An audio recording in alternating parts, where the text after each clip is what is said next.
हमारी अंकित मूल्य पर 25% की छूट देती है। अगर 25% की छूट देती है तो वो सामान को कितने परसेंट पर बेचती है? वो सामान को 75% पर बेचती होगी। भाई 100% अगर अंकित मूल्य है और मैं कहूं कि 25% की छूट दी गई, तो आप कहेंगे जी सामान 75% पे बेचा गया।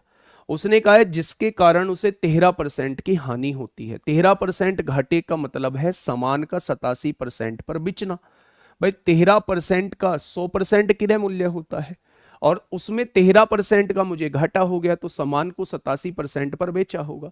यानी कि अगर मैं सामान को 75% पर बेचता हूं तो दूसरी तरफ सामान 87% में बिचता है।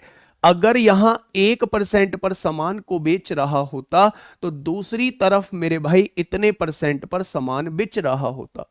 अब क्वेश्चन ने कहा है यदि वह अंकित मूल्य पर 10% की छूट पर बेचती है। 10% की छूट पर बेचने का मतलब है 90% पर सामान बेचना। अगर 1% की वैल्यू इतनी है तो 90% की वैल्यू कितनी हो जाएगी? क्या ये इतनी आ जाएगी परसेंटेज में वैल्यू? अगर 100 से ऊपर होती है तो प्रॉफिट हुआ होगा, 100 से कम होती है तो लॉस हुआ होगा। यहां से मैंने देखा मेरे भाई, 3 से काटा तो 29 बार कट गया, 3 से काटा तो 25 बार कट गया। ठीक है भाई।